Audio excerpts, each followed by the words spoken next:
And today, I am gonna show you how to make this paper airplane. It flies really well.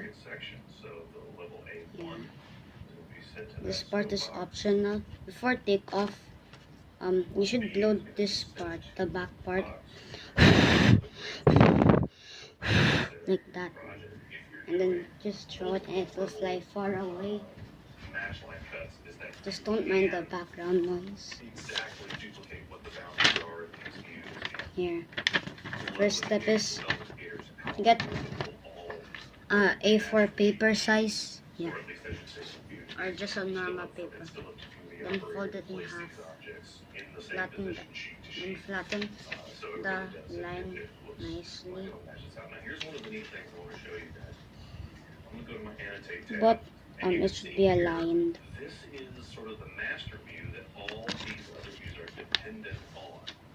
If I go and place a detail line, and I'm going to place one, I'll just do it this way.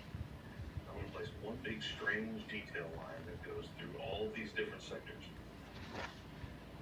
Let's make it something really as obnoxious as I can find. I'm going to zoom in. You can see I have a wide line, or just a dripping line, that goes from section A to section B to section C. If I look at my section A plan, that drafting line is there. If I look at section B, that arc is there, and also a section C. This is the big difference. After that, unfold it. And copy with detailing. Then if I make a change grab to this annotation, let's say I want to pull this arc back up to here. I will now go to this view and make them properly aligned. And that same modification has or if you don't, your paper airplane will not fly. It won't be a success. You'll just cry in a corner while trying to find another paper. And it's under your review reference in your annotation tab, your tag section. Your layout may look a little bit different depending on your screen resolution, but in the tag section, you're going to have this little guy.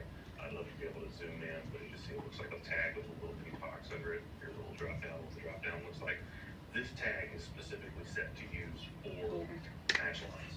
So that. Let's just start placing. Now it looks like that. After that, grab this part, fold it like this. Fold it real properly. This view over here. It's on this side of the match line. And I'm going to place another copy of the level 1 HVAC over here. And now I'm going to change my indicator to level 1 section B. Just put this indicator on the other side of the match line. Now there's no values here because we haven't placed this information. And this should be aligned properly. And that's fine. I'm going to go ahead and just place all this information. If you don't have this information already, or you just want to put some placeholders there, that'll be fine. You can change what view these tags are Let me just associated with. fix it. It's not aligned. For example, I highlight this and I have all this information available. I can change it to something other than level 1 section C HVAC. It's going to ask me what that may is there.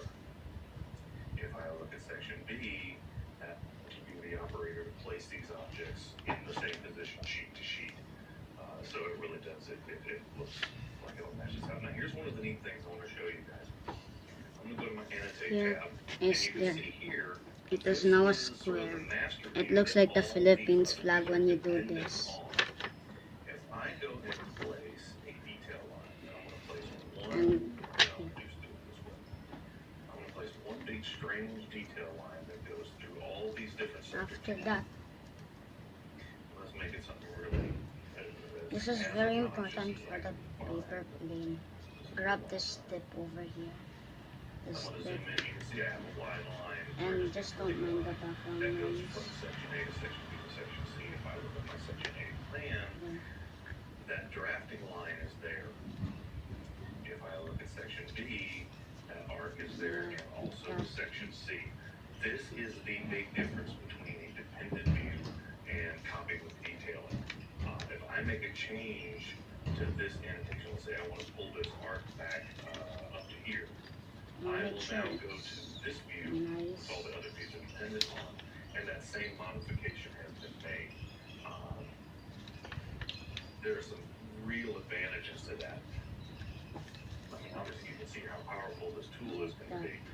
For example, what I'm going to do now is I'm going to create the tags I need, and it's under here under view reference in your annotation tab. Really, I'll be able to go a little bit different depending on your And after that, grab this part. This should still be sticking up, and this part should be touching the line. After that, do like that. Fold it in place like that.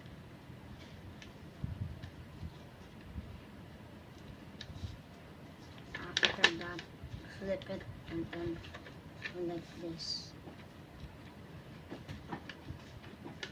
And then fold it. Oh, make this and this part touch this over here like this. How many this am I saying?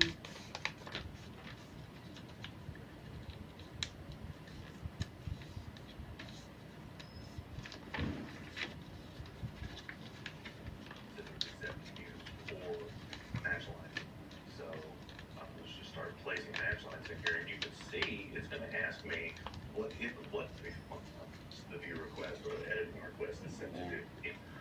Where you just want to put some placeholders there, that'll be fun. This, I have all this information that I'm not going to change it. So let me see if I can modify. Like that.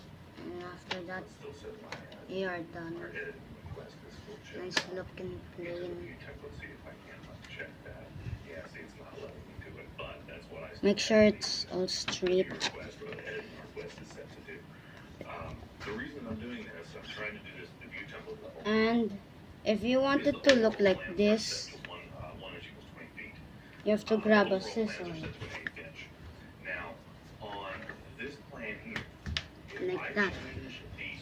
And then you cut over here. This plan, because these other three views are dependent, the scale of these three plans will also Like change. that. Anything I do with visibility After that, graphics in this plan will be affected. You will also you see this.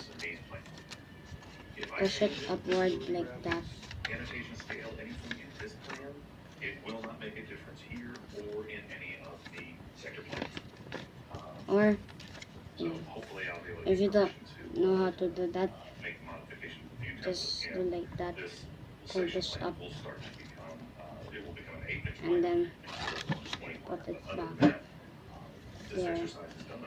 We just have to repeat it a few times. It's done.